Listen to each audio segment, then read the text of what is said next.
ನಿಮಗೆ ಗೊತ್ತಿರೋಗೆ Donald Trump ಐಲಿದ್ದಾರೆ ಅಂತ ಇಷ್ಟಪಡ್ತೀನಿ. ಬೇಕಾಬಿಟ್ಟಿ ಮಾಡ್ತಾ ಇದ್ದಾರೆ. ಈಗ ಮತ್ತೆ ಇಂಡಿಯಾಗೆ ಸಿಡ್ಡು ಹೊಡೆದು ಬರೋಬ್ಬರಿ 50% ಟ್ಯಾಕ್ಸ್ ಕೂಡ ಆಗ್ತಾ ಇದ್ದಾರೆ. ಇದಕ್ಕೆ ನರೇಂದ್ರ ಮೋದಿ ಅವರು ಇದಕ್ಕೆ ನಾನು ಬೆಲೆ ತರಲು ಸಿದ್ಧನಾಗಿದ್ದೀನಿ, ನನಗೆ ರೈತರ ಮುಖ್ಯ, ಕಲ್ಯಾಣ ಮುಖ್ಯ ಅಂತ ಕೂಡ ಹೇಳಿದ್ದಾರೆ. ಕಾಂಗ್ರೆಸ್ ಅವರು ಕೂಡ ಯಾವುದೇ ರೀತಿ ದೇಶವನ್ನು ಎದುರಿಸ್ತಾ ಇದ್ದಾರೆ ಅಂತ ಹೇಳಿದ್ದಾರೆ. ಇಲ್ಲಿ ಅಮೆರಿಕದವರೇ ಕಳವಳ ವ್ಯಕ್ತಪಡಿಸಿದ್ದಾರೆ. ಈ ರೀತಿ ಮಿತ್ರ ರಾಷ್ಟ್ರ ಜೊತೆ ಈ ರೀತಿ ಮಾಡೋದು ಸರಿಯಲ್ಲ, ಸಾಕಷ್ಟು ಬೇಡಿಕೆ ಇದೆ ಭಾರತದ ಜೊತೆ, ರಷ್ಯಾ ಆಗಿ ಕೆಲವು ಕಡೆ ಹೊರಗುತ್ತಿಗೆ ಕೂಡ ನಡೀತಾ ಇದೆ, ಈ ರೀತಿ ಮಾಡಿದ್ರೆ ಎಷ್ಟು ಉತ್ತಮ ಅಂತ ಕೂಡ ಮಾಹಿತಿ ಕೊಡ್ತಾ ಇದ್ದಾರೆ. ಇನ್ನ ಪಾಕಿಸ್ತಾನದ ಕರ್ಕೊಂಡೋಗಿ ಟ್ರಂಪ್ ಅವರು ವೈಟ್ ಹೌಸ್ ಅಲ್ಲಿ ಟ್ವೀಟ್ ಎಲ್ಲ ಕೊಟ್ಟಿದ್ರು, ಅದು ಕೂಡ ಸುದ್ದಿ ಆಗ್ತಾ ಇದೆ.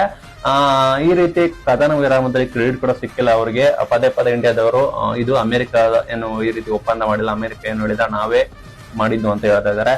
ಅದಕ್ಕೆ ಈ ರೀತಿ ಮಾಡ್ತಾ ಇದ್ದಾರೆ ಅಂತ ಹೇಳಿದ್ದಾರೆ. ಇನ್ನ ಕೆಲವರು ಬರೀ ಇದು ಆರೋಪ ಅಷ್ಟೇ, ರಷ್ಯಾದಲ್ಲಿ ನಾವು ಸಪ್ಲೈ ಮಾಡ್ತೀವಿ ಅಂತ ಹೇಳಿ ಈ ರೀತಿ ಆರೋಪ ಮಾಡ್ಕೊಂಡು ಸುಳ್ಳು ಹೇಳ್ಕೊಂಡು ಈ ರೀತಿ ಟ್ರಂಪ್ ಮಾಡ್ತಾ ಇದ್ದಾರೆ ಅಂತ ಹೇಳ್ತಾ ಇದ್ದಾರೆ. ಒಟ್ಟಾರೆ ನರೇಂದ್ರ ಮೋದಿ ಅವರು ಹೇಳಿದ್ದಾರೆ ಕೃಷಿ ಕಲ್ಯಾಣ ಮುಖ್ಯ, ಯಾವುದೇ ರೀತಿ ನಾವು ಅವ್ರು ಹೇಳೋದಂಗೆ ಕೇಳೋದಿಲ್ಲ, ನಾವು ನಮ್ಮ ಜನರ ಪರ ಇರ್ತೀವಿ ಅಂತ ಹೇಳಿ ನರೇಂದ್ರ ಮೋದಿ ಅವರು ಕೂಡ ಹೇಳಿದ್ದಾರೆ.